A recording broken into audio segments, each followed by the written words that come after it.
দেশের আইন শৃঙ্খলার উন্নয়ন ও সন্ত্রাসীদের ধরতে যৌথ বাহিনীর নেতৃত্বে অপারেশন ডেভিল হান্ট শুরু করেছে অন্তর্বর্তী সরকার। এই অভিযানের আওতায় সন্ত্রাসী, খুনি, গণহত্যাকারী ও আইন শৃঙ্খলার জন্য হুমকি এমন ব্যক্তিদের আইনের আওতায় আনা হচ্ছে। গত কয়েকদিনের অভিযানে কয়েক হাজার সন্ত্রাসীকে আটকও করেছে যৌথ বাহিনী। সমাজে শান্তি শৃঙ্খলা ফেরাতেই বর্তমান সরকারের এমন পরিকল্পনা।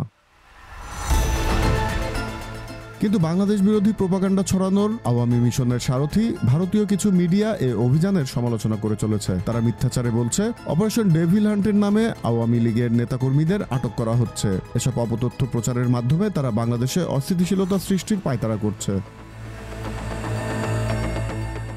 সম্প্রতি ভারতে পলাতক সাবেক প্রধানমন্ত্রী শেখ হাসিনার অনলাইনে উস্কানিমূলক বক্তব্য দেওয়ার পরই দেশে সন্ত্রাসী কর্মকাণ্ড শুরু করে আওয়ামী লীগ, যুবলীগ ও নিষিদ্ধ ঘোষিত সংগঠন ছাত্রলীগের সন্ত্রাসীরা। অপারেশন ডেভিল হান্টে এসব সন্ত্রাসীরাও গ্রেফতার হওয়ায় তাদের পক্ষে মায়াকান্না শুরু করেছে ভারতীয় ভুইফোর মিডিয়াগুলো। Z news, Dhaka.